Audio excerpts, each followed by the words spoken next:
Outgoing Senate Majority Leader Mitch McConnell has restated his opposition to term limits. And that's the general view of many people who've been around Washington, D.C. for a long time. They argue that you need continuity of experience, people who are statesmen who are able to carry on the actual purpose of an institution with the new blood that comes along to be able to pass on the traditions of chambers like the Senate or bureaucratic institutions like the three-letter agencies in Washington, D.C. And I understand that view, but I reject it. One of the most popular ideas of my entire campaign as I traveled this country was indeed the idea of term limits, both in Congress and the federal bureaucracy. I think we have to keep the lifeblood fresh, or else that's where you get the bureaucratic rot and corruption that separates the elected leaders and even unelected leaders from the people who they're supposed to represent. Here's the kind of term limit we can effectuate most easily in this country. Term limits for federal bureaucrats. It's about consistency. The U.S. president, the person who leads the executive branch of government, cannot work for the executive branch of government as the U.S. president for more than 8 years. Well, if the U.S. president can't work for the American people for more than 8 years, which I think is a good thing, actually, then neither should any of the federal bureaucrats who are reporting into him either. It's completely inconsistent.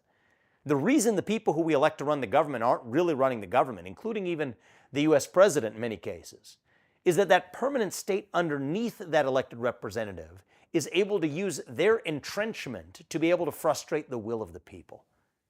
How do you fix that? Well, the good news is the president has the power to do it. It's a hiring policy.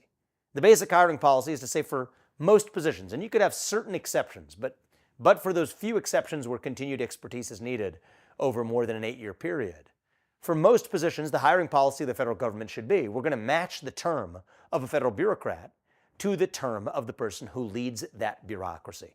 That's an executive action by the next president of the United States who's willing to take this up.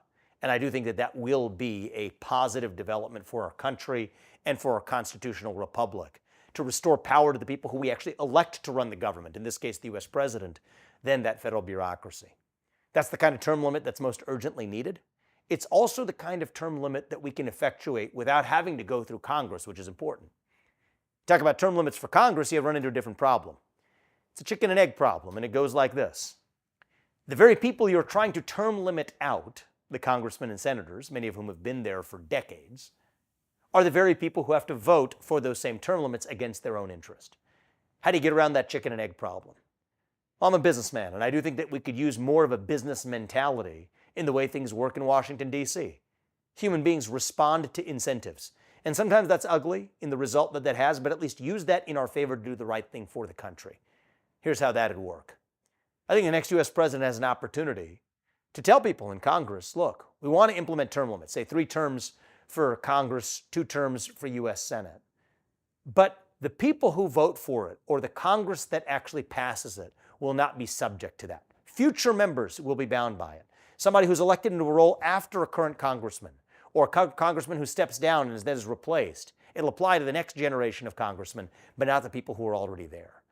I don't love the fact that rewards the bad behavior of those who are unwilling to vote against their interests.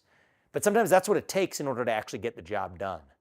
So that's the combination of how we need to deliver term limits, and we will deliver term limits in this country, through both the executive branch and in the legislative branch. That's what it's going to take to revive the lifeblood of our constitutional republic, to bring in that new generation of leadership, to bring in leaders who view their public service as service to the public, not to themselves. I don't think that's too much to ask. I know that most Americans support it. And the fact that most Americans support it and it still isn't the law, in some ways reveals what's exactly wrong with our system itself.